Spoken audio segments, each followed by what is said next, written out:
There's a ton of cool locations in Chapter 2 Icewind Dale, which you can use to enhance your Icewind Dale Rime of the Frostmaiden campaign. But which locations should you use and when should you use them? In this video I'll try to answer these questions by going over each location, giving you my opinion of the location as well as an assessment of the difficulty to better help you choose the right places in Chapter 2 Icewind Dale Rime of the Frostmaiden for your campaign.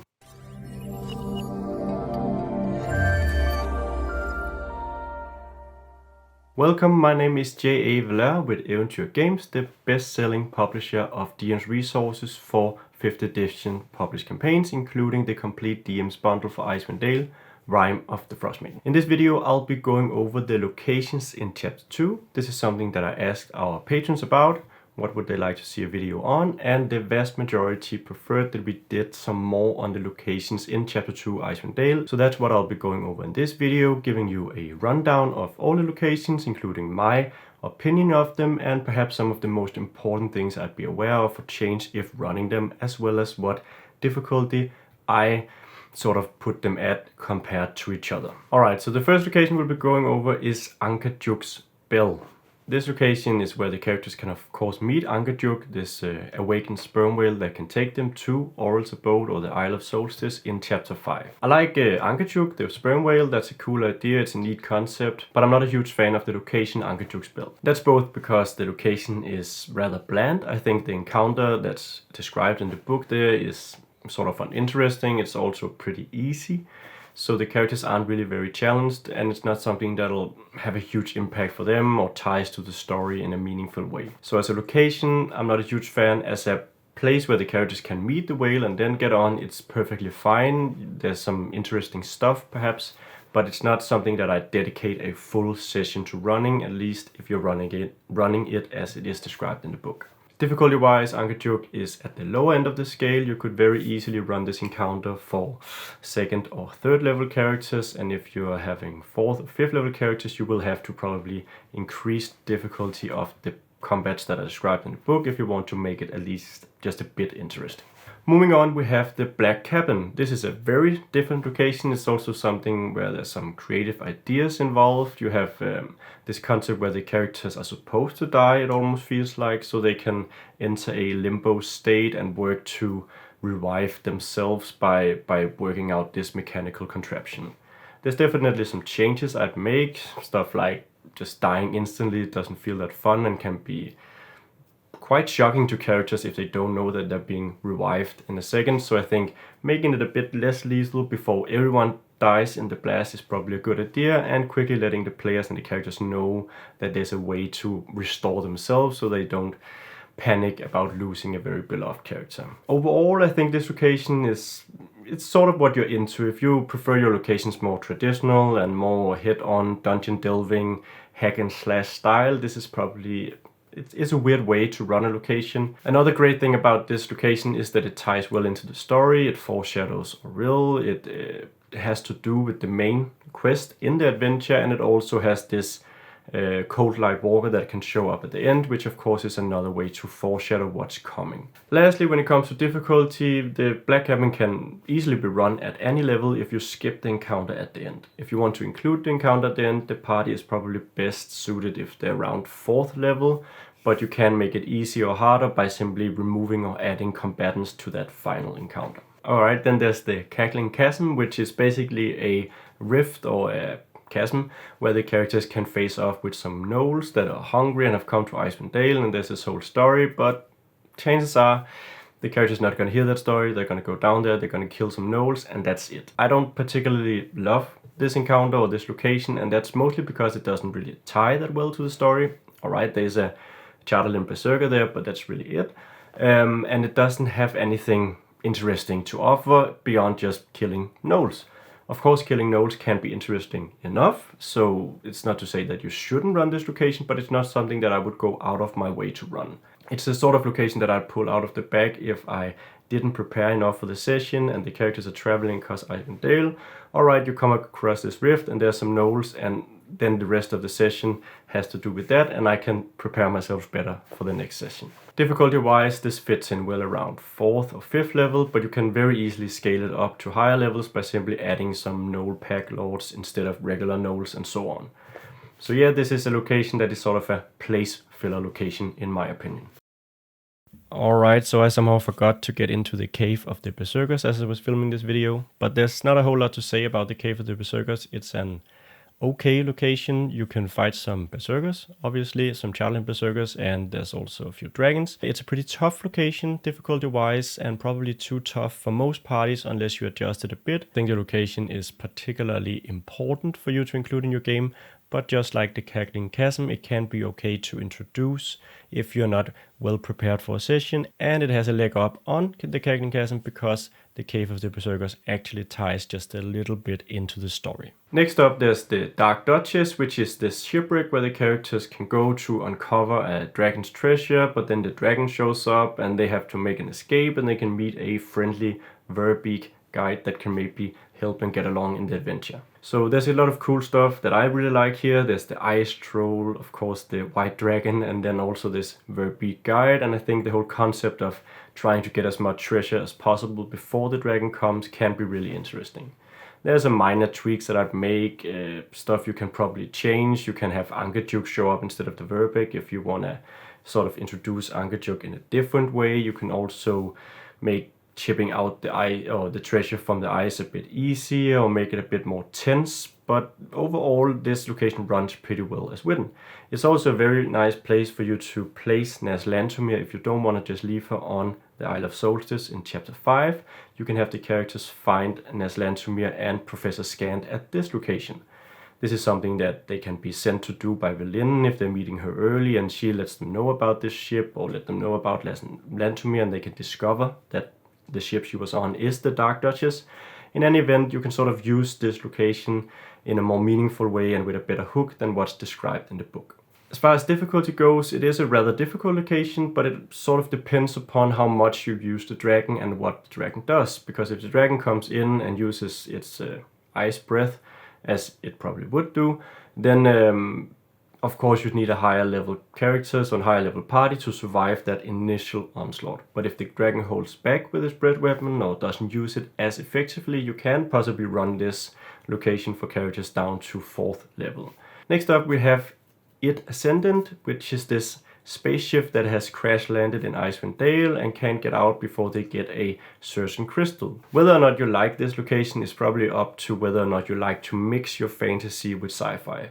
If you're the kind of person who loves Spelljammer and sci-fi with fantasy elements and other way around, this should be right up your alley. As far as actually running the location, I think it's a pretty cool location. It mixes combat and conversation perfectly fine. There's some interesting creatures to fight, but there's also some interesting creatures to speak to, and perhaps a little side quest where the characters have to go and find this Psi crystal so the Xeromorphs can get off and out of Icewind Dale again. As far as changing stuff, I think it makes it a bit more likely that the characters don't accidentally kill a Squidling or a Xeromorph and completely ruin their chance at diplomacy, but instead show the characters that these creatures are possibly not enemies and may even be friendly, so the characters have a chance to talk with them and get the more interesting story about what's going on. As far as difficulty go, it's probably well suited for 3rd or 4th level characters, but it does get harder if the characters are going in there guns blazing and trying to fight everything.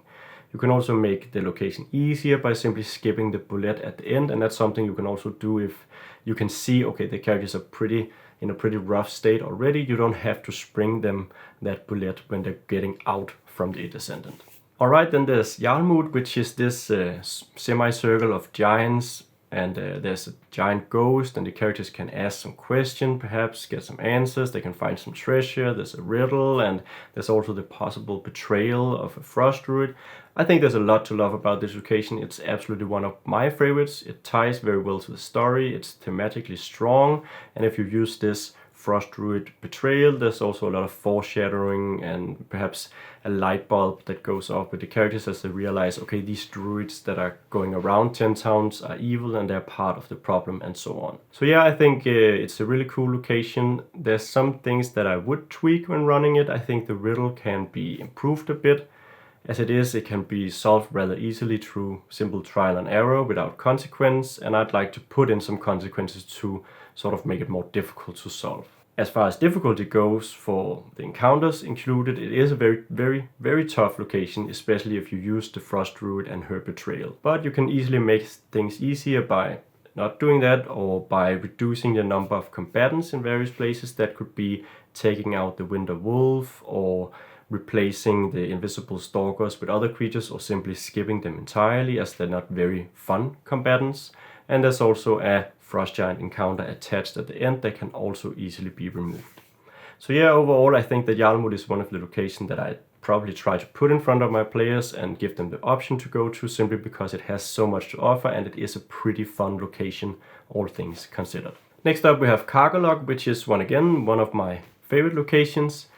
I don't know, I just think I have a thing for goblins, it seems, but I really like these locations with goblins and their sort of political rivalries, which is also present in this one, where a gnome has sort of taken over the goblin clan, and the characters will have to extract them and get them out before the goblins realize what's going on. It's a cool little scenario, and there's some ways you can improve it. I've written a lot about this in our Complete DM's guide, and probably too much for me to go into here, but I think it works best if the characters are coming to help the leader instead of trying to come to kill him, which is sort of what the book puts in front of the characters if you run with the hook that is described in chapter. In any event, I think that Karkolohk, while it doesn't have strong ties to the story, is a fun location where the characters can come into some interesting scenarios. It is a bit difficult to run, there's a lot of combatants, there's some moving parts, and there's the whole diplomacy and sneaking them out thing, but it is sort of a location that will make the characters and the players think, okay, how can we better solve this, and how do we handle so many goblins, and what's our strategy? So yeah, there's a lot to love here, I think, and it's also a location you can run down to 3rd level if the characters are clever about it and don't fight everything at once.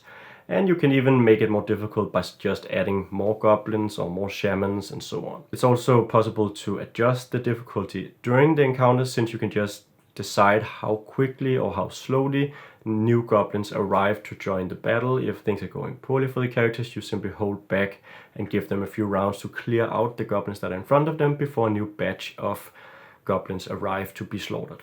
So yeah, a great location in my opinion, though it doesn't really tie to the story.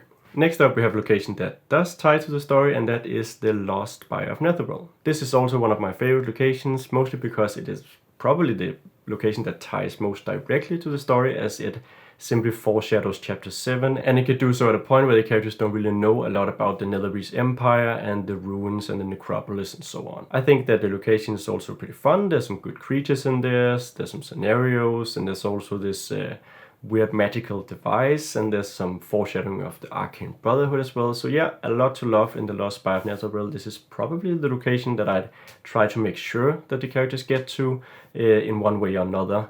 Try to put it in front of them, or at least make it very likely that they decide to check out the Lost Spire of Netheril. As far as difficulty goes, I think it works for characters around 4th level. It can be a bit lower, it can be a bit higher. Once again, you can sort of take a monster out here or insert a monster there to increase or reduce difficulty as you see fit. Then there's the Reghed Tribe Camp, which is sort of a generic description of a Reghed Tribe Camp that you can use for any of the 4 tribes. I'm not a huge fan of this. I think it's good that it's included, so you know what that camp sort of look like and what would be in there, which sort of creatures and enemies the characters would be able to face. But as an encounter location, it really falls short compared to all the others, which have scenarios and stuff, where this just have, well, description of what's going on.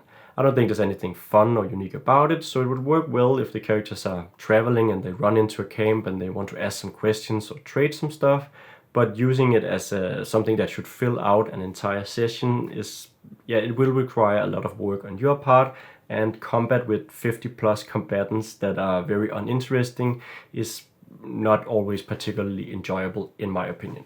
So I'm not really going to rate this difficulty wise either, because obviously it's incredibly difficult unless your party has access to high AoE spells such as fireballs and circles of death, in which case this location becomes rather trivial. Then there's Revel's End, which I think is one of the cooler concepts in the book. It's this huge prison where the characters can go and actually speak to a former member of the Arcane Brotherhood, which can maybe let them know a bit about what's going on, what's the Arcane Brotherhood doing, and you can have this character put in more information and give the characters more information if there's some stuff they're looking for in particular. I'm still a bit disappointed in it because we were given this cool art and there's a whole lot of description of what's going on, but there's not really a lot to do with it. You don't get help for planning a prison escape, for example, which I think is the most obvious thing to do. Luckily, this is something that Dan Khan, a fellow creator and someone I've worked closely with a lot of times, has actually created a supplement for, which you can find in the complete DM's bundle for Icewind Dale, Rime, and Frostmaiden, and which can also be purchased separately on the dmsguild.com. So in there's a lot of stuff you can include to sort of make Revel's End a bit more of a fun location to run. Last up we have Skytower Shelter and Wyrmdoom Crag, and this is 2 Goliath camps where the characters can go and they'll have to sort out a feud between the Goliath tribes so they can help them make peace, and that's sort of the scenario that's going on here. I think that they're fun locations, they're fun to visit. As combat locations, they're clearly far too strong for the characters to handle at probably even 7th or 8th level, which is where the characters should be going into chapter 6 and 7. So it's not something that I would run as combat. If you do run the diplomacy situation, I think it's also something that can be improved a bit. There's some various tweaks you can make to make it more likely that the characters actually get involved with the Goliaths, and also make it a bit more interesting how they can resolve this feud that is going on. Again, this is also something that Dan Khan has created a supplement for. It's not included in the DM's bundle, but you can get it on the DM's Guild. So yeah, that's my complete overview of the locations in Chapter 2. I know this is sort of a brief overview where I go over everything. Some of you have requested deep dives into all the locations. I'm not sure that I'll have time to do a deep dive into each, and not every location probably needs a deep dive. But if there is a location that you'd like to see explored in particular, please let me know in the comments below, and it may also be a question that I'll give to our patrons, which in the end have the ultimate say over which videos get made. Beyond that, there's not much to say except thank you so much for following along. If you want to support the channel, please go to patreon.com/eventyr and support it there. You can also pick up the DM's bundle over at the DM's Guild.